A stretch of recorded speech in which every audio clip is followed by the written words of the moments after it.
E KYC दुरुस्तीला संधी आहे। ई केवायसी करताना चुकीचा पर्याय निवडल्यानं अनेकांना अडचणी येत आहे। अनेकांच्या तक्रारी प्राप्त झाल्यानं दुरुस्ती करण्यासाठी पुन्हा एकदा संधी देण्यात आलेली आहे। आदिती तटकरे यांचं हे ट्विट। ई केवायसी प्रक्रिया करताना काही लाभार्थ्यांकडून चुकीचा पर्याय निवडला गेला, त्यामुळे योजनेचा लाभ मिळण्यास अडचणी येत आहेत। विशेषतः ज्या पात्र लाभार्थ्यांनी ई केवायसी करूनही त्यांना अद्याप योजनेचा लाभ मिळालेला नाही, अशा बहिणींना आपली ई केवायसी माहिती दुरुस्त करण्यासाठी पुन्हा एकदा संधी दिली जाते। ई केवायसी साधारणपणे महाडीबीटी पोर्टलवर ज्या ज्या काही स्कीम्स राबवल्या जातात त्या सगळ्यांना ई केवायसी ही प्रक्रिया फॉलो केली जात असते। साधारणपणे 91 अशा योजना आहेत ज्याच्यामध्ये ई केवायसी हे त्या ठिकाणी रूटीन ही प्रोसिजर आहे आणि तीच लाडकी बहीणमध्ये पण आहे। फक्त ई केवायसी राबवत असताना आपल्याला UDIचे अधिकृतता घ्यावी लागते, ऑथोरायझेशन घ्यावं लागतं आणि त्याच्यासाठी साधारणपणे 118 बाबींची पूर्तता करावी लागते आणि या बाबींची पूर्तता केल्यानंतर ते ऑथोरायझेशन आपल्याला मिळत असतं आणि या संपूर्ण ऑथोरायझेशनला साधारणपणे 8 ते 9 महिन्याचा कालावधी लागत असतो।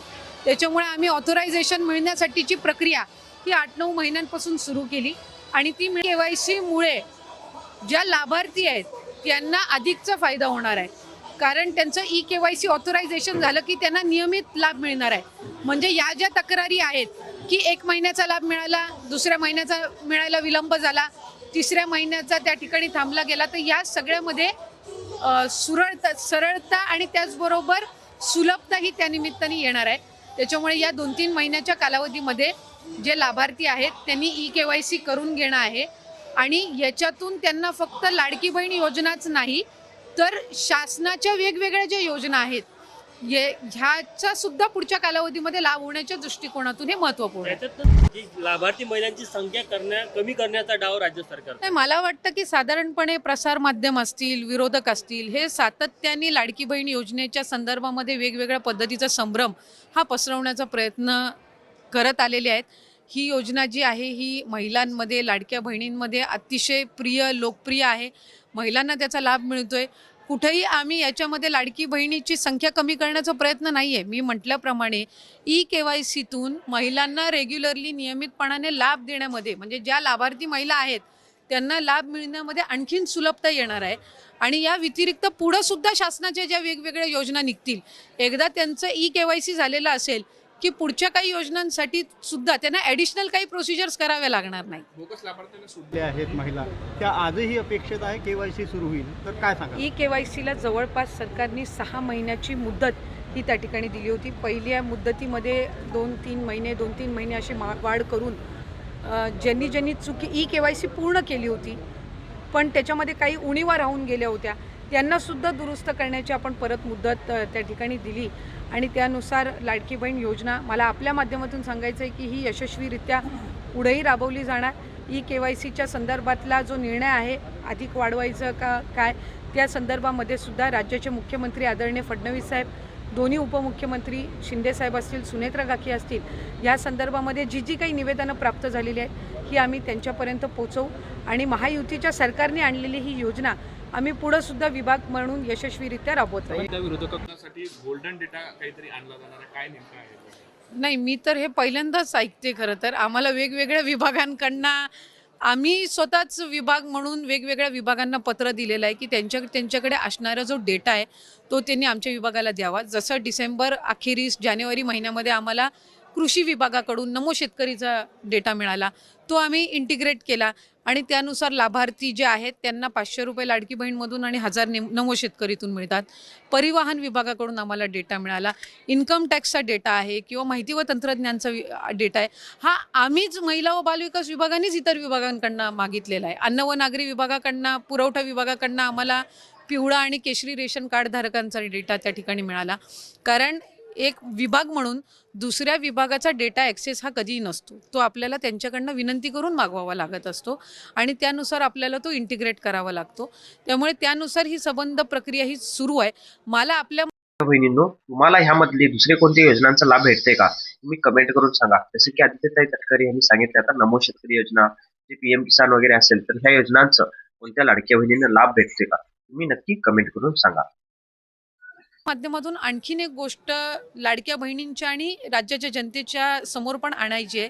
लाडकी बहीण योजना आणायच्या आधी जवळपास म्हणजे आत्ता जे काही 2-2.5 कोटी लाभार्थी आहेत याच्यापैकी 50 लाखपेक्षा अधिक लाभार्थी असे होते ज्यांचं आधार कार्ड त्यांच्या बँक अकाउंटला सीडेड नव्हतं. ते या लाडकी बहीण योजनेच्या माध्यमातून झालं. 50 लाखपेक्षा अधिक लाभार्थ्यांचे आधार कार्ड हे त्यांच्या बँक खात्यासोबत सीडेड झाले, म्हणजे त्यांच्यासोबत लिंक झाले. याचा अर्थ असा की त्या ज्या महिला बऱ्याचशा वेळेला आधीच्या योजनांपासून वंचित राहिल्या असतील किंवा त्यांचं अकाउंटच त्या ठिकाणी बँकेचं नसेल, ते याच्यातून त्या ठिकाणी या योजनेतून तयार झालं. अशा बऱ्याचशा योजनावर जाऊन त्यांनी प्रत्येक ठिकाणी व्हेरीफाय केलेलं आहे आणि ते आमच्याकडे साधारणपणे या ह्या एखाद आठवड्याच्या कालावधीमध्ये ते सगळंच आमच्याकडे जे काही एकत्रीकरण आहे त्या सगळ्या जिल्ह्यांचं रिपोर्टचं तेही आम्हाला प्राप्त होईल आणि त्यानुसार जे पात्र लाभार्थी आहेत त्यांना लाभ त्या ठिकाणी सुरू राहणारच आहेत आणि त्या डेटामधले जे अपात्र आहेत जी काही असतील 2-4 लाख 5 लाख जी काही असतील त्यांना निश्चितपणाने त्यांचा जो लाभ आहे तो त्या ठिकाणी जो थांबवण्यात आलेला आहे तो कंटिन्यू तसाच राहील, म्हणजे तो पुढेही थांबवण्यात येईल. आहेत की त्यांना माहिती आहे की त्यांनी दुसऱ्या योजनेचा लाभ घेतलेला आहे तरी त्यांनी त्यावेळेला फॉर्म भरलेला होता. आणि तुम्ही एक गोष्ट समजून घ्या की पोर्टलवर असो किंवा मॅन्युअली असो ज्या वेळेला फॉर्म अपलोड केला गेला त्याच्यामध्ये त्यांचं सेल्फ अटेस्टेशन घेतलेलं आहे, म्हणजे त्यांनी स्वतः माहिती द्यायची की त्यांनी कुठल्या स्कीमची त्या ठिकाणी लाभ घेतलाय की नाही घेतलाय. आता आम्हाला जो डेटा वेगवेगळ्या विभागाचा मिळाला तो आम्ही इंटिग्रेट केला, म्हणजे तो आम्ही आमच्याकडे जे रजिस्ट्रेशन झालं त्याच्यामध्ये आम्ही तो इंटिग्रेट केल्यानंतर आम्हाला लक्षात आलं की बाबा ही लाभार्थी जी आहे ही नमो शेतकरीची पण लाभ घेते आणि लाडकी बहीणचा पण लाभ घेते. मग आम्ही त्यांना लाडकी बहीणमधून 500 आणि नमो शेतकरीचा जो 1000 आहे तो त्या ठिकाणी चालू केला. संजय गांधी निराधारचा फिक्स डेटा आहे, त्याच्यामुळे त्याच्यामध्ये जसा त्यांचा बऱ्याचशा वर्षापासून ती असणारी स्कीम आहे त्याच्यामुळे त्यांचं डेटाचं कन्सॉलिडेशन त्या ठिकाणी आहे. त्याचा तर आता लाभ 1500-1200 आधी होता पण नंतर तो लाडकी बहीण आलेली असतानाच 1500 झाला होता, त्यामुळे ते लाभार्थी सेम असण्याचं काहीच कारण नाही. काही असे होते ज्यांची 4 व्हीलर होती त्यांचा डेटा परिवहनकडे नव्हता, त्याच्यामुळे ही ग्राउंड लेवलची स्क्रुटिनी केलेली आहे. आणि मला खात्री आहे की जे अपात्र ठरतील त्यांना माहितीच होतं की कालांतराने ते अपात्र होणार आहेत. शेवटी आपण ज्या वेळेला फॉर्म भरत असतो त्यावेळेला आपल्याला माहिती असतं की आपण कुठल्या तरी स्कीमचा फायदा म्हणजे आपण लाभ घेतोय आणि तरीसुद्धा आपण हा फॉर्म भरलेला आहे. त्याच्यामुळे असं काही नाही आहे की ते त्यांच्यासाठी पण अनपेक्षितपणाने राहणार आहे. शेवटी तो डेटा व्हेरीफाय झाल्यानंतर सरकारी जे कर्मचारी आहेत त्यांच्याकडून ती रक्कम वसूल करण्याचा निर्णय हा विभागाने घेतला, शासनाने घेतला. मंत्रिमंडळाच्या बैठकीमध्ये सुद्धा राज्याचे मुख्यमंत्री आणि दोन्ही उपमुख्यमंत्री मंत्रिमंडळांसमोर त्या ठिकाणी तो आम्ही ठेवला आणि त्यानुसार सरकारी चलांच्या माध्यमातून ते राज्याच्या तिजोरीमध्ये येण्याची प्रक्रिया ही त्या ठिकाणी सुरू आहे. त्याच्यामुळे कुठल्याही पात्र लाभार्थ्यावर अन्याय होऊन देणार नाही ही दक्षता विभाग म्हणून आम्ही घेतो. शेवटचा छोटा की पर्सेंटेज काय असेल किंवा मी आपल्याला म्हटलं की मी आपल्याला म्हटलं की साधारणपणे त्याच्यामधली वेग स्टेटमेंट करणं हे मंत्री म्हणून सुद्धा माझ्या पद्धतीनं मला वाटतं ते योग्य राहणार नाही. पण कुठलीही योजना जर असेल आपण समजून घ्या की त्याच्यामध्ये काही प्रमाणामध्ये काही पर्सेंटेजमध्ये एरर हा होत असतो, पण त्याच्यामध्ये स्क्रुटिनी हा दरवर्षीची ही साधारणपणे प्रक्रिया आहे आणि ती फक्त लाडकी बहीण नाही, ती सगळ्या स्कीममध्ये होत असते. या बहिणींना आता आदित्यताई तटकरे यांनी तुम्ही बघितले असेल की यांनी आता सांगितलेलं पण सुद्धा आहे की ई-केवायसी साठी संधी त्यांनी लवकरात आता देणार आहे आणि ह्यामध्ये त्यांनी पडताळणी काय करणार आहे यांचा जे डेटा आहे की दुसऱ्या कोणत्या योजनांचा तुम्हाला लाभ भेटत आहे का, नमो शेतकरी किंवा पीएम किसान असल्या कोणत्या किंवा संजय गांधी या योजनांचा तुम्हाला लाभ भेटत आहे का, आणि जे त्यांनी निकष सांगितले की 4 चाकी वाहन असणे वगैरे ते तुमचं ह्यामधलं काय तुमचं मत आहे आणि तुमचं ह्यामधलं काय कारण आहे का तुम्ही नक्की कमेंट करून सांगायचं आहे, कारण की यामध्ये त्यांनी सांगितलेलं पण सुद्धा आहे. तर सबस्क्राईब करा आपल्या चॅनलला आणि कमेंट करून सांगा. यशस्वीरित्या पुढेही राबवणार असं म्हटलंय मंत्री आदित्य तटकरे. ई-केवायसीची मुदत वाढवण्याचा निर्णय मुख्यमंत्री आणि दोन्ही उपमुख्यमंत्री घेतील असं त्यांनी म्हटलंय.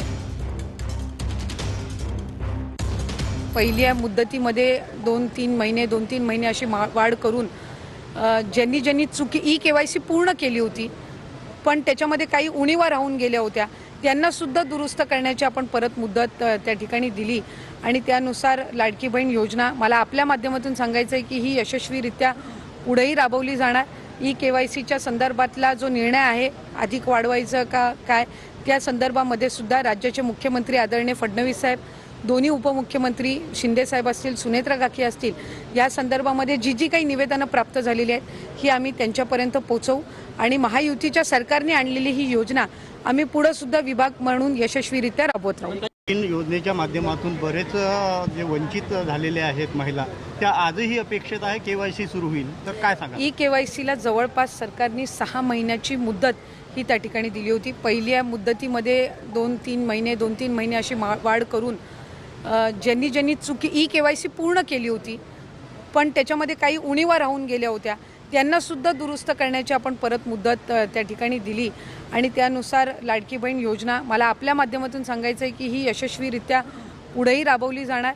KYCच्या संदर्भातला जो निर्णय आहे अधिक वाढवायचं का काय त्या संदर्भामध्ये सुद्धा राज्याचे मुख्यमंत्री आदरणीय फडणवीस साहेब, दोन्ही उपमुख्यमंत्री शिंदे साहेब असतील, सुनेत्रा काकी असतील, या संदर्भामध्ये जी काही निवेदनं प्राप्त झालेली आहेत ही आम्ही त्यांच्यापर्यंत पोहोचवू आणि महायुतीच्या सरकारने आणलेली ही योजना आम्ही पुढे सुद्धा विभाग म्हणून यशस्वीरित्या राबवत राहू.